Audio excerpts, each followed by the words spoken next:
Le vœu numéro 19 est relatif à la ferme Montsouris. La parole est à Madame Marie-Claire Carrerger pour 1 minute. Merci, Monsieur le maire. Le combat qui a été engagé voici plus de 20 ans par les défenseurs du patrimoine parisien nous mobilise une nouvelle fois. Je voulais juste, à titre pour l'information des membres du Conseil de Paris, souligner le fait qu'un vœu de même nature a été déposé au Conseil du 14e par Paul Roussier du groupe communiste, amendé par moi-même, et qu'il a été voté par le Parti communiste, par les Verts, l'UMP, l'UDI et des élus apparentés PS. Si nous sommes une nouvelle fois mobilisés sur ce sujet qui nous a beaucoup occupés, et nous avons au Conseil de Paris, au Conseil du 14e, adopté un nombre considérable de vœux en ce sens, c'est parce que la ministre de la Culture a malheureusement donné une nouvelle autorisation de travaux au promoteur Soferim pour que celui-ci puisse continuer à envisager un projet immobilier sur le double site carrière de Port-Mahon, je rappelle, monument historique, et la dernière ferme de Paris, la ferme Montsouris. Donc, je pense qu'il est temps d'en finir.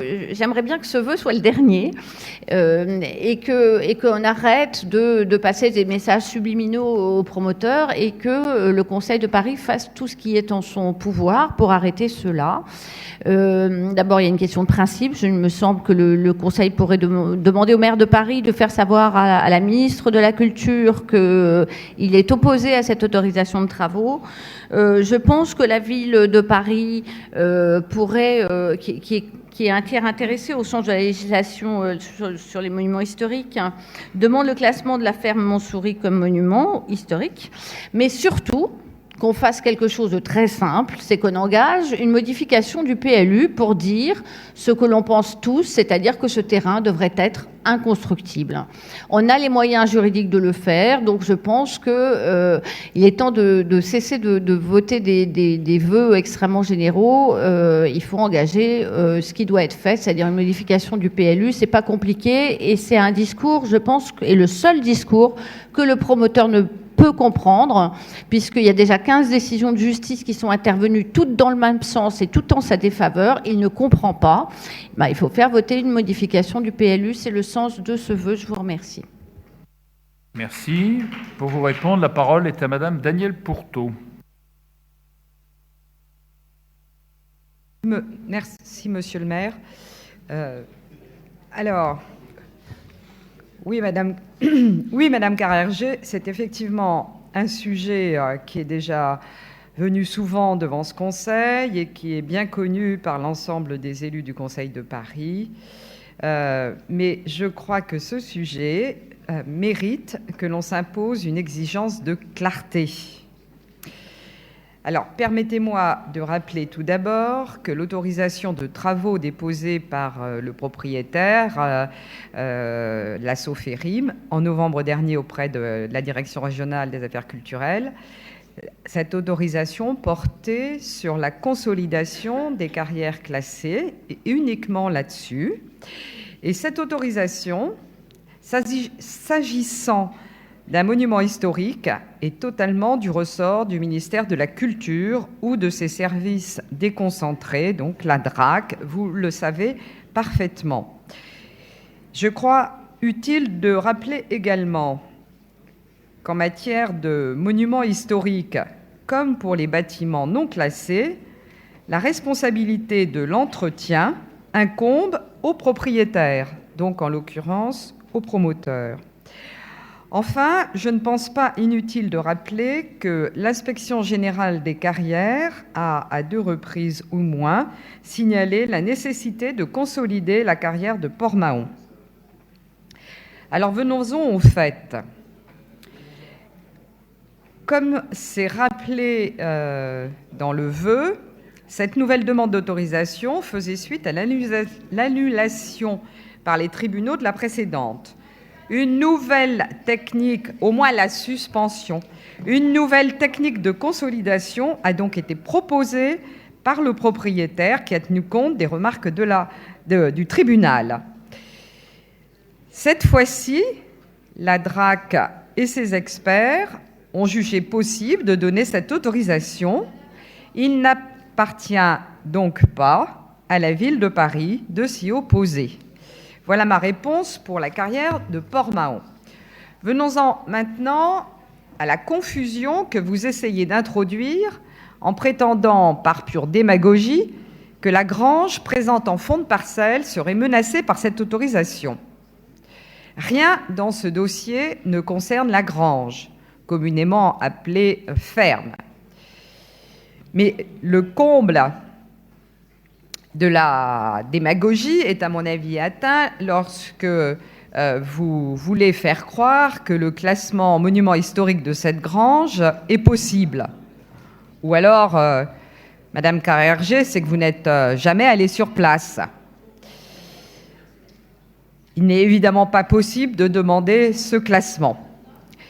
En revanche, la ville s'est engagée, à la demande de Pierre Castagnoux, ancien maire du 14e, à favoriser dans la grange la réalisation d'un équipement social ou culturel. Enfin, pour ce qui est de la parcelle, cette parcelle a fait l'objet d'un examen attentif au moment de la rédaction du PLU, et c'est à la demande des associations qu'un certain nombre de protections ont été mises en œuvre, ou en place plus exactement. Une protection ville de Paris, des volumétries et, vous le savez, un espace vert protégé. En aucun cas, la ville n'a envisagé de rendre la parcelle inconstructible.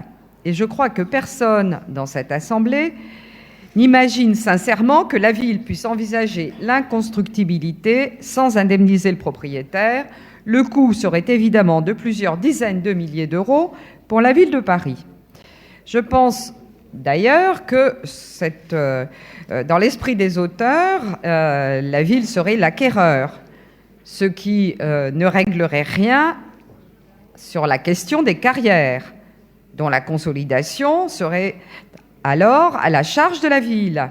Là encore, ce sont plusieurs dizaines de milliers d'euros que le groupe UMPPA propose de mettre à la charge de la ville. Voilà, vous aurez compris, chers collègues, qu'en conséquence, je ne peux accepter aucun des items de ce vœu. Je vais donc demander qu'il soit retiré ou j'appellerai à voter contre. Et je tiens quand même, là encore, par souci de clarté, à dire au Conseil que le vœu auquel a fait référence Madame Carrère-Gé et qu'elle a voté dans le 14e a été repoussé par le Conseil d'arrondissement du 14e arrondissement. Merci. Merci. Madame Carrère-Gé, acceptez-vous de retirer le vœu ou le maintenez-vous ?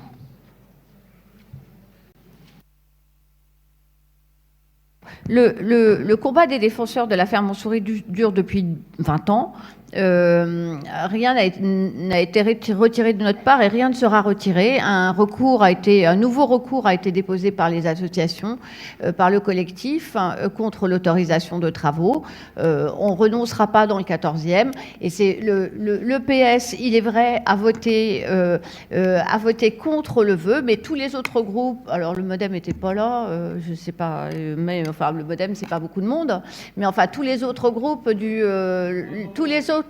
du conseil d'arrondissement, ainsi que des membres du PS, se sont joints à nous. Ça ne suffit pas, vous avez la majorité, personne ne le conteste, vous avez la majorité pour l'instant dans le 14e arrondissement. Mais tous les autres, à part vous, sont contre. Merci Madame. En tout cas, je veux dire qu'il serait paradoxal de dire que la municipalité a facilité les entreprises du promoteur, puisque depuis 2001, et j'en parle en connaissance de cause, compte tenu des fonctions que j'assumais dans la première mandature, nous avons tout fait, je dis bien tout, pour que les autorisations d'urbanisme ne soient pas délivrées, et nous avons même renouvelé cette attitude après un certain nombre de décisions de justice. Donc, bon. Bien. Alors, je vais donc mettre aux voix... Monsieur le Président Garel, pour une explication de vote. Oui, merci Monsieur le maire. Comme nous l'avons toujours fait, nous allons voter ce vœu parce qu'effectivement nous sommes en désaccord avec les projets de ce promoteur immobilier. Et enfin, j'ai du mal à comprendre l'argumentation de Madame Pourteau, alors que je crois que c'est le 29e permis de construire qui est déposé dans cette affaire.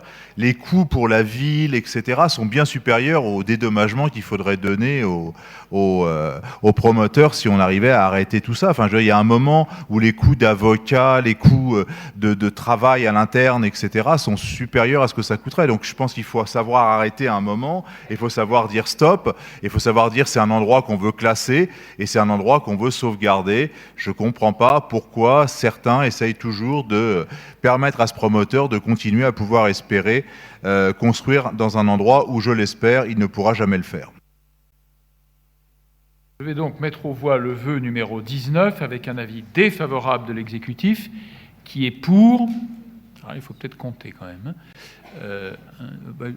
Tu t'en occupes, Pierre, tu comptes ?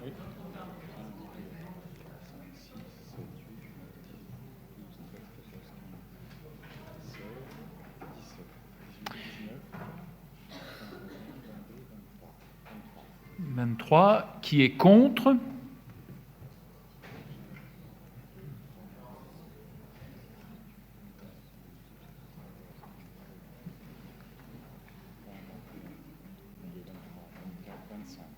25. Qui s'abstient ?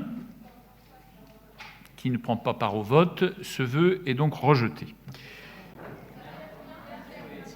Pardon ? Excusez-moi, je n'entends pas ce que vous dites. 25 et 23.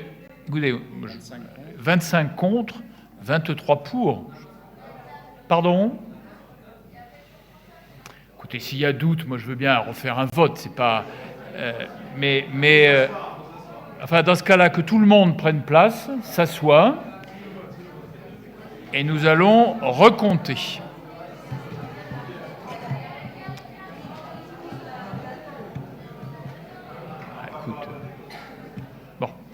Il ne faut pas qu'il y ait de contestation sur les votes.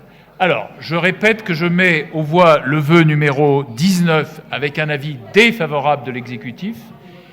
Qui vote pour ? Pierre, tu comptes.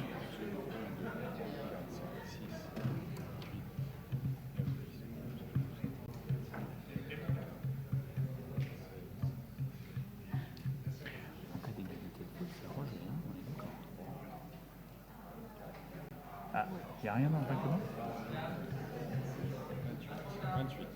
28.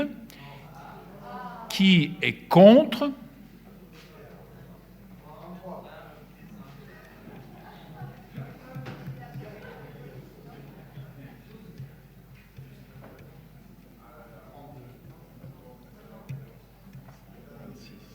« 26. Qui s'abstient ? Qui ne prend pas part au vote ? Donc, 28 contre 26. Donc, ce vœu est adopté. Alors...